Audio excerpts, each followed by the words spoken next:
අපේ රටේ කොහොමවත් හරියට ක්‍රියාත්මක නොවන තවත් දෙයක් තමයි මේ ජාත්‍යන්තරව පිළිගත් තාක්ෂණික රෙගුලාසි.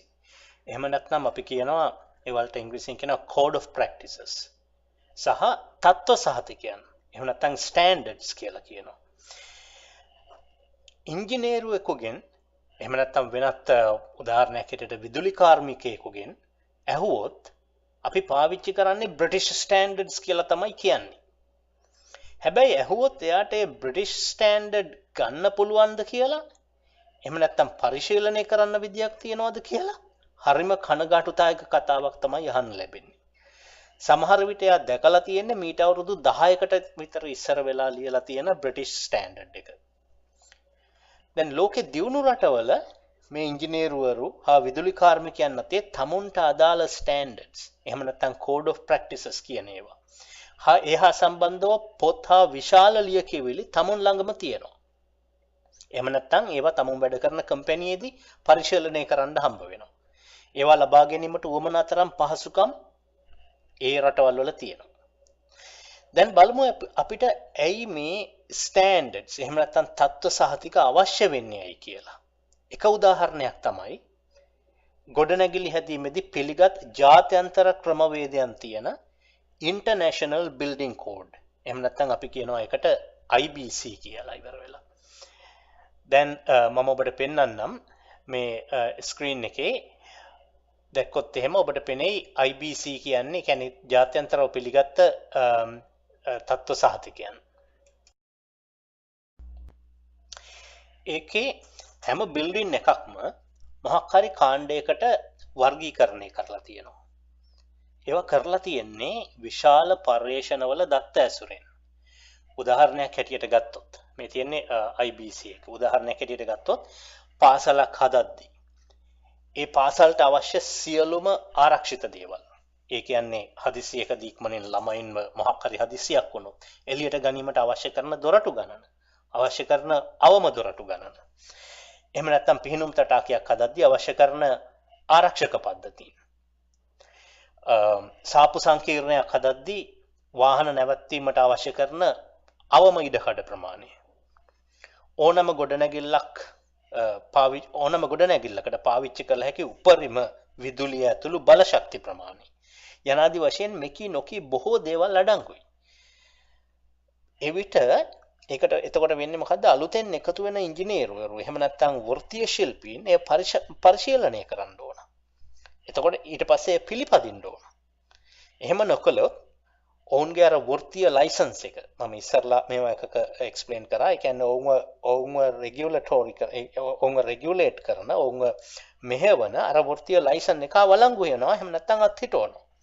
මෙන්න මේ ක්‍රමයේ ගොඩනැගීමට අපි ලංකාවේ ගොඩනැගිලි දෙපාර්තමේන්තුව හරහා පදනම් වෙන වැඩපිළිවෙලක් එන්නට ඕන. එතකොට මේ ඉන්ටර්නැෂනල් බිල්ඩින් කෝඩ් එක අපේ රටට අරගෙන ඒක අපේ රටට ඕන හැටියට පොඩි වෙනස්කම් කරගන්න පුළුවන්. අපේ රටට ඕනම රටක් කරලා තියෙන්නේ එහෙමයි. මේ කෝඩ් එක අරගෙන ඉවර වෙලා ඒක තමුන්ට ඕන හැටියට තමුන්ගේ රටට ගැලපෙන ආකාරයට වෙනස් කරගත්තා. එහෙම කරන්න උවමනා වෙන්නේ මොකද? මේක අපිම කියලා අපිටම විතරක් කෝඩ් එකක් හදාගත්තොත් ඔක කවදාවත් වෙන්නේ නැහැ. ඒක අර 1970 SLS සහතිකය හැදුවා වගේ වැඩක් තමයි වෙන්නේ. අපිටම විතරක් කියන ඒවා හදන්න ගත්තොත් කවදාවත් වෙන්නේ අපි යන්න ඕන අනිත් ජාත්‍යන්තරේ අයත් එක්ක. මොකද ඒගොල්ලෝ විශාල පර්යේෂණ කරලා මේවා හදලා තියෙන්නේ. ඉතින් අපිට ඕන හැටියට අපි වෙනස් කරගන්න පුළුවන්. මේක තමයි අපිට ඉක්මනින් යන්න පුළුවන් ගමන. මැලේසියාව කරා නම්, සිංගප්පූරුව කරා නම්, අනිත් රටවල් කරා නම්, මේ ළඟදී දිනු වෙච්ච හැම රටක්ම මේ විදිහ අනුගමනය කරා නම් අපිට ඒක අනුගමනය කිරීමේ කිසිම වැරද්දක් නැහැ. ඒක තමයි කරන්න තියෙන්නේ. එහෙම නැතුව ගියොත් ඕක කවදාවත් වෙන්නේ නැහැ. මගදී නතර වෙනවා. ඒක ආණ්ඩුවක් ආපුවම ඒක කෙරෙයි, ඊළඟ ආණ්ඩුව ආපුවම ඒක නතර වෙයි. මේ වගේ තත්ත්වයන් අපේ රටේ තියෙන්නේ. ඉතින් ඒකින්ද අපි වැදගත්ම හැටියට සලකනවා මේක වෙනස් කරන එක. වෙනස් කරලා ඉවර වෙලා මොනවද කියන්නේ ඉන්ටර්නැෂනල් ජාත්‍යන්තරව පිළිගත්ත විදිහකට යන එක. මොකද එහෙම කරපුවම ඒක තවත් වැදගත්කමක් තමයි අපේ ඉංජිනේරුවරු එහෙම නැත්නම් අපේ ඉන්න වෘත්තීය කාර්මික ශිල්පීන් අනිත් ලෝකයේ රටවල් හා සමාන මිනිස්සු වෙනවා. කරට කර තියන්න පුළුවන් මිනිස්සු වෙනවා. එතකොට මොකද්ද වෙන්නේ? අන්න ඒ පිට තමයි මේ අවශ්‍ය කරන විශාල කියන්නේ විශාල වශයෙන් දියුණු කරපු මානව සම්පතක් අපිට ගොඩ නැගෙන්නේ. මේ JVP එක කියනවා හැමදාම මම අහලා තියෙනවා සමහර මීටින් වල දියුණු මානව සම්පතක් හදන්න ඕන කියලා. මම නම් අහලා නැහැ කවදාවත්. ඒගොල්ලෝ මේ වැඩපිළිවෙලක් මේ පිළිබඳව දක්වනවා. දියුණු මානව සම්පත් හදන්නේ මේ විදිහටයි. එතකොට මොකද වෙන්නේ? අපේ මිනිස්සුන්ට පුළුවන් වෙනවා. අපේ වෘත්තීය ශිල්පීන්ට, අපේ ඉංජිනේරුවරුන්ට කිසිම බයක් නැහැ ලෝකේ ඕන රටක ගිහිල්ලා වැඩ කරන්නත්. මොකද ඒගොල්ලෝ දන්නවා. ඒ විදිහ මේ ඒ රටවල් කරන්නේ කොහොමද කියන එක ඒගොල්ලෝ දන්නවා. ඉතින් ඒකින්ද මේ වගේ දෙයක් එහෙම නැත්නම් ඉන්ටර්නැෂනල් බිල්ඩින් කෝඩ් එකක් අරගෙන අපිට ඕන කරන හැටියට චුට්ට වෙනස් කරලා හදන එක. ඒ වගේම තමයි මේ තියෙන්නේ ඊළඟ ස්ක්‍රීන් එකේ බැලුවොත් එහෙම ඉලෙක්ට්‍රීෂියන්ලට ෆලෝ කරන්න තියෙනවා ඉලෙක්ට්‍රීෂියන්ලා ෆලෝ කරන්න තියෙනවා ඉලෙක්ට්‍රීෂියන්ලා ෆලෝ කරන කෝඩ් එක. විශාල වශයෙන් ඒවා එක දේවල් හයි කරන හැටි ඊළඟට ප්ලම්බර්ස්ලා එහෙම නැත්නම් පයිප් හයි කරන අය. ඒගොල්ලන්ට තියෙන අපි මේ දන්නවා පයිප් එකක් හයි කරන එක මහ ලොකු දෙයක් කියලා හිතුවට ඒකේ විශාල වැඩ කොටසක් තියෙනවා. ඒ ගැන ඉගෙන ගන්න. ඒ ගැන ඉගෙන ගන්න විශාල දේවල් තොගයක් තියෙනවා. ඒ කියන්නේ නැෂනල් ප්ලම්බින් කෝඩ් එක. කැනඩාව ගත්තොත් එහෙම. මේ අනාදි වශයෙන් ගත්තොත් එහෙම අපිට තියෙනවා විශාල කෝඩ්ස් වගේක්. ඒ කියන්නේ ෆයර්වල්ට ඒ කියන්නේ ගින්නක් ආපුවම දැන් මේ බලන්න ඒ කියන්නේ මේ ස්ක්‍රීන් එකෙන් පේන්නේ ඔයාලට රටවල් වල එක රටවල් වල මේ විදිහට තියෙන විශාල කෝඩ්ස් අපේ අයටත් මේවා ඇක්සස් කරන්න මේවලට යන්න මේවා පරිශීලනය කරන්න විදිහක් තියෙන්න ඕන. ඒ වගේම ඒවා හරියට වෙනවද කියලා බලන්න වැඩපිළිවෙලක් බිල්ඩින් දෙපාර්ට්මේන්තුව හරහා වගේ අපි හදන්නටත් ඕන. Adapting the internationally recognized codes and practices must be mandatory. Most of our professionals and labor force don't have access to recognized standards or code of practices. As an example, for electrical works, we follow British standards. But if I ask even engineers if they have access to the British standard and most recent updates, I'm sure all will respond with the same response: no. If the situation is like that for engineers, what about the electricians and technicians of this country? It is absolutely pathetic and deplorable. For those who don't know what our technical forces need,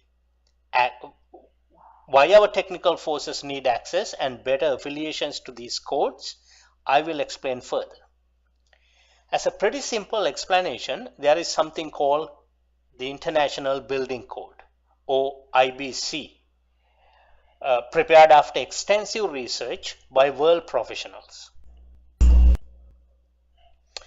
Any building falls under a certain group, such as group A, B, C, D, so and so forth.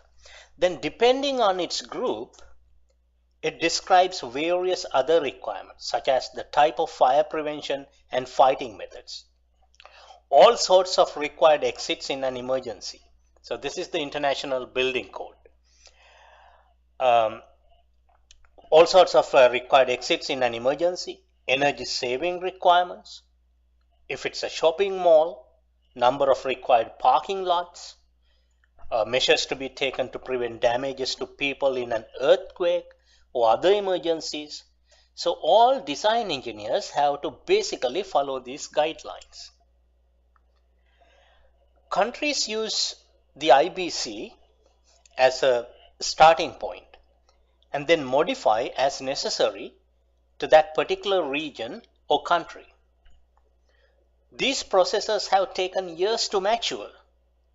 It also takes years for the entire labor force to be fully familiar with the requirements. Therefore, this is not a simple task, but foundation must be laid right now. Similar to the International Building Code, there are a whole bunch of other codes. Now, why we need, I think the best way for Sri Lanka is to adapt the International Building Code and change accordingly to suit our country. There is a reason behind it, why we suggest like that. Then our labor force will have a know-how of the international standards. and that which has a big value to that labor, like laborer or whoever it is, because when he goes to another country, or otherwise, like he will have a better demand, because he's a well qualified, well known, an engineer or a laborer. And I have heard sometimes some political parties claiming we need to make, what they call it, Divunu Manav Sanghatyak, or otherwise much better educated human resource. This is the only way. Now, what you're looking at is here, like there are some other electrical codes, plumbing codes, whole bunch of codes, and this is the only way to bring a better educated and more developed, highly qualified, technical, and professionals to this country. This takes years, believe it or not. Like every country has taken years to establish all these things, like at least like 10-15 years, I can tell you, for the entire nation, for all the forces to adapt to this. So we should start it right now. We should start bringing politicians who have better understanding of these things. Otherwise, there is no way we can get this thing done. Let's do that in this election.